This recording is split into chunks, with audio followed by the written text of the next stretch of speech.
They were locked up for unthinkable crimes, but somehow they broke free. These are the real-life serial killers who escaped prison and what happened after. In 2015, two dangerous men shocked the world when they escaped from one of the most secure prisons in the United States. Their names were Richard Matt and David Sweat. Both were serving long sentences for brutal murders, but inside the walls of Clinton Correctional Facility in Dannemora, New York, they managed to pull off one of the most daring prison breaks in American history. Matt was a charming but violent man. He had a long criminal record and a history of escape attempts. Sweat was quieter, younger, and smarter. He studied the prison layout, learned guard routines, and found weaknesses in the security system. Together, they formed a plan that would take months of patience and precision to complete. The two men worked in the prison's tailor shop, where they met Joyce Mitchell, a married prison employee who quickly became emotionally involved with both of them. Mitchell smuggled in tools, blades, and even food, helping them prepare for their escape. What she didn't realize was that she was becoming part of a dangerous and illegal plan that would soon make global headlines. Over several months, Matt and Sweat used power tools to cut through steel walls and pipes that connected to the prison's underground tunnels. They worked at night, carefully timing the noise of their cutting with the sound of loud fans to avoid being caught. Slowly, piece by piece, they cut their way to freedom. On June 6, 2015, the two men finally escaped. They crawled through a maze of tunnels and pipes, emerging from a manhole outside the prison walls. In their beds, they left fake bodies made from clothes to fool the guards. When officers did the morning count, they thought both men were still asleep. By the time they realized the truth, Richard Matt and David Sweat were gone. The escape triggered a massive manhunt involving more than 1,000 officers, helicopters, and dogs. For weeks, the whole country followed the story. People were terrified. Towns went on lockdown, schools closed. The search continued through the forests and mountains of upstate New York. After 22 days on the run, Richard Matt was tracked down by police. When officers found him, he refused to surrender, and he was shot and killed. 2 days later, David Sweat was spotted running near the Canadian border. He was shot and captured alive. When questioned, Sweat explained how he and Matt had spent months planning the escape, down to every last detail. Joyce Mitchell was later arrested for helping them and sentenced to prison. The story of Richard Matt and David Sweat remains one of the most famous prison escapes ever. It showed that even the most secure prisons can fail when desperation, manipulation, and human error come together. Yoshio Kodaira was a Japanese man whose crimes shocked his country in the years following World War II. He was a serial killer and rapist responsible for the deaths of multiple women. Kodaira's life of crime began early, fueled by a violent temper and an obsession with control.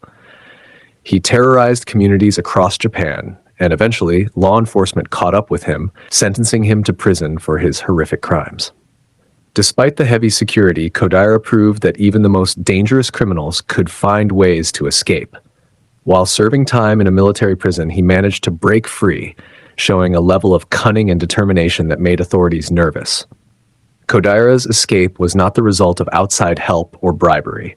Instead, it was his careful observation of the prison routine, his understanding of guards' patterns, and his ability to exploit small weaknesses in the system that allowed him to slip away.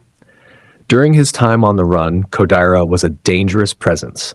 He continued to move quickly and quietly, avoiding populated areas and law enforcement patrols. Japanese authorities issued alerts, and the public was warned about his escape. Families were fearful, and communities were on edge, knowing that a man capable of such violent acts was now free. Kodaira's escape did not last long. Authorities tracked him down, eventually capturing him before he could commit more crimes. After his recapture, he faced trial for his earlier murders as well as the escape. The court recognized the seriousness of his offenses and the danger he posed to society. Kodaira was sentenced to death, and in 1949, he was executed. What made Yoshio Kodaira's story notable was not just the violence of his crimes, but the audacity and skill involved in his escape. His case highlighted the importance of strict prison security and how even small oversights can be exploited by criminals. It also demonstrated that highly dangerous individuals are often capable of meticulous planning and patience, which can make them unpredictable and difficult to contain. Kodaira's life and crimes remain a chilling chapter in Japan's criminal history. His ability to escape, even briefly, reminds us that human cunning can sometimes outsmart even the strictest systems. While his freedom was short-lived, the fear he caused during that time left a lasting impact on society.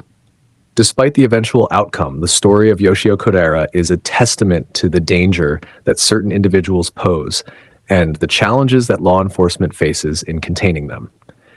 His escape serves as a historical lesson, emphasizing the need for vigilance, careful monitoring, and the understanding that no system is completely foolproof when faced with determination and cunning. Pedro Alonso López, known as the Monster of the Andes, is one of the most notorious serial killers in history. Born in Colombia in 1948, Lopez had a troubled childhood, growing up in extreme poverty and suffering abuse. By his teenage years, he was already committing crimes, targeting young girls across Colombia, Ecuador, and Peru. Over time, he confessed to murdering more than 300 girls, making him one of the deadliest serial killers ever recorded. Despite his horrific crimes, Lopez's life took a shocking turn when he was finally arrested in the late 1970s. Authorities managed to capture him, and he was sentenced to a long prison term. While in prison, however, he managed to escape, and his disappearance added another layer of fear and mystery to his already terrifying reputation. The exact details of his escape remain unclear, but it is believed that he took advantage of lax security and perhaps relied on manipulation and cunning to evade guards. Lopez's ability to disappear without being caught reflected both the challenges faced by law enforcement in that era and the determination of a criminal who had eluded authorities for years. After his release from prison in 1998, Lopez vanished entirely.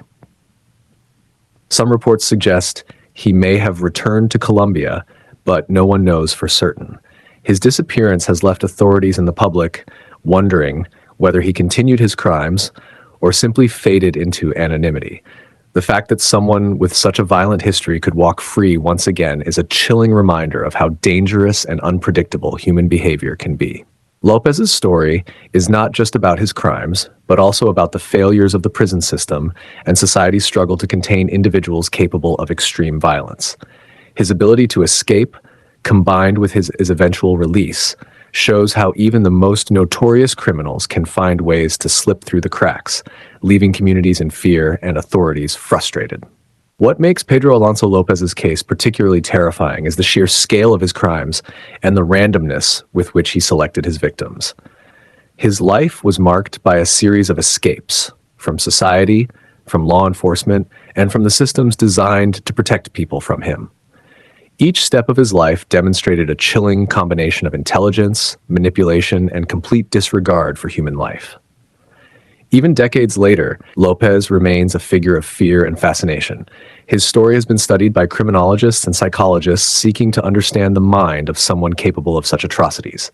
His escape and eventual disappearance continue to fuel speculation, mystery, and concern, proving that some criminals leave an impact that lasts far beyond their time behind bars.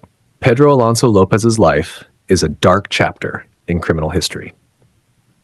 It reminds us of the importance of strong security, careful monitoring, and the understanding that some individuals, when determined and cunning, can escape even the tightest control. His story is a warning of what can happen when society underestimates the lengths to which a dangerous mind can go to regain freedom. John Bunting was an Australian serial killer whose crimes shocked the nation. He was the central figure in what became known as the Snowtown murders, a series of brutal killings that took place in South Australia during the 1990s. Bunting's crimes were not only violent, but carefully planned, and he managed to manipulate several others into helping him carry out his horrific acts.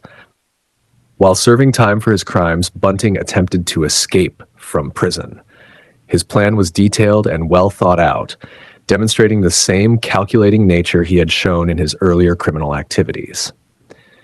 He looked for weaknesses in the system, studied the guards' routines, and considered every possible obstacle that could prevent him from gaining freedom. His escape attempt, however, was unsuccessful. Guards discovered the plan before he could put it into action, But the audacity of his attempt left a lasting impression on authorities. Bunting's life of crime was driven by control and intimidation. He targeted vulnerable individuals and used fear to manipulate those around him, even within the prison system. His escape attempt was another example of his desire to dominate situations and outsmart those tasked with containing him. The failure of the plan did not diminish his reputation as a dangerous and cunning criminal. The Snowtown murders themselves were shocking for their brutality and the way Bunting involved others in the killings. He convinced his accomplices that the victims were deserving of punishment, manipulating them into participating. His ability to influence others, combined with his violent tendencies, made him particularly dangerous both inside and outside prison walls. Bunting's case highlights the challenges of managing highly intelligent and manipulative criminals. Even in a secure prison, individuals like him can plan and attempt escape if they feel the opportunity arises. Authorities learned from his attempts and strengthened security measures to prevent similar situations in the future. Despite the failed escape, Bunting remained a figure of fear and fascination. His story serves as a reminder that some criminals are not only physically dangerous, but also mentally manipulative, capable of devising plans that test the limits of prison security. He remained in custody until his death, but the lessons from his life and crimes continue to influence how prisons handle high-risk inmates. Bunting's attempted escape also emphasizes the importance of vigilance and constant assessment of prison protocols. Criminals like him study every detail and exploit even minor oversights, which is why prison systems must adapt and respond to the unique challenges posed by intelligent and dangerous inmates. John Bunting's life and actions remain a chilling chapter in Australian criminal history. His escape attempt, though unsuccessful, demonstrated the lengths to which he would go to regain control and freedom. It reminds us that in dealing with dangerous criminals, careful planning, awareness, and strict security are essential to protect both the public and prison staff from individuals who are willing to stop at nothing to achieve their goals. Joaquin El Chapo Guzman is one of the most infamous criminals in modern history. As the leader of the Sinaloa drug cartel in Mexico, he built a vast criminal empire responsible for smuggling enormous quantities of drugs into the United States and other countries. He was ruthless, cunning, and extremely intelligent, which allowed him to evade law enforcement for decades. El Chapo's life in prison became almost as legendary as his criminal career. He was captured multiple times by Mexican authorities, yet he managed to escape not once but twice. His first escape occurred in 2001 from Puente Grande, a maximum security prison. Using his knowledge of the system and careful planning, he managed to slip past guards and vanish, leaving authorities embarrassed and frustrated. This escape allowed him to rebuild his cartel and continue his criminal activities for over a decade. His second escape in 2015 from Altiplano prison was even more audacious. El Chapo used a tunnel that had been dug beneath his cell, stretching over a mile long and equipped with lighting, ventilation, and even a motorcycle on rails. This tunnel led directly to a house outside the prison, allowing him to emerge completely undetected. The escape was so sophisticated that it stunned authorities around the world, showcasing his resources, planning, and determination to regain freedom. The public reaction to El Chapo's escapes was a mix of fear, fascination, and outrage. His ability to evade the most secure prisons highlighted the challenges faced by law enforcement in dealing with high-level criminals who possess both wealth and intelligence. It also revealed vulnerabilities in the prison system and the level of corruption that can exist within institutions tasked with maintaining security. After his second escape, a massive manhunt ensued. Mexican authorities, with assistance from the United States, pursued him relentlessly. In 2016, El Chapo was finally recaptured in Sinaloa, ending his time on the run. He was extradited to the United States, where he faced trial for his crimes. The court sentenced him to life in prison plus 30 years, ensuring he would never escape again. El Chapo's story is not just about his criminal activities, but also about the lengths to which a person can go to avoid capture. His escapes demonstrate meticulous planning, access to resources, and an understanding of human behavior that allowed him to exploit weaknesses in even the most secure environments. The tale of El Chapo serves as a modern example of how dangerous criminals can manipulate systems, evade capture, and create chaos. It also emphasizes the importance of constant vigilance, thorough investigation, and the need for international cooperation to prevent such escapes. Despite his eventual capture, his name remains synonymous with cunning, audacity, and the ability to defy authority in ways few criminals ever have. Jack Sheppard was an English criminal who lived during the early 1700s, and his story became legendary because of his daring prison escapes. Born into poverty in London, Sheppard began a life of crime at a young age, initially committing theft and burglary. He became notorious for his cleverness, agility, and audacity, and his escapes captured the imagination of the public, turning him into a folk hero of sorts. Sheppard's ability to escape from prison was unmatched.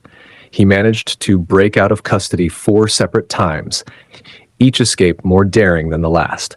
His first escape involved slipping through a small window and climbing across rooftops to freedom.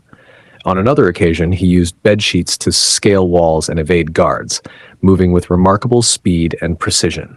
His physical skills and fearless approach allowed him to evade capture repeatedly, despite the efforts of the authorities.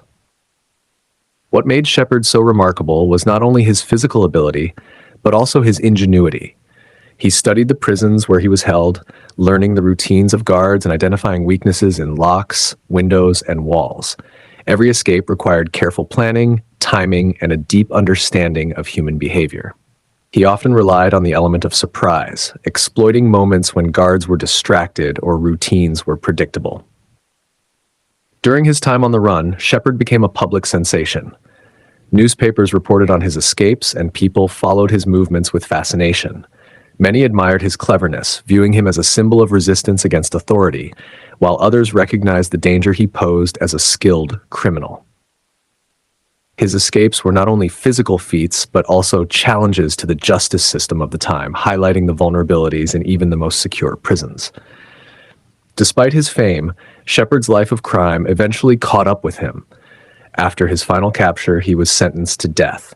He was hanged in 1724, ending a life marked by criminal ingenuity and daring escapes. His story, however, lived on, inspiring books, plays, and later films that celebrated his audacity and resourcefulness. Jack Sheppard's legacy is a testament to human cleverness and determination. His escapes remind us that intelligence, courage, and observation can allow even the most restricted individuals to find freedom. He demonstrated that security systems, no matter how carefully designed, can be outsmarted by someone who studies them closely and acts decisively. Today, Sheppard is remembered as one of history's most famous escape artists. His life illustrates both the allure and danger of criminals who possess extraordinary skill and determination. While he committed crimes that endangered others, his legendary escapes continue to fascinate historians and storytellers, making him a unique figure in the history of crime.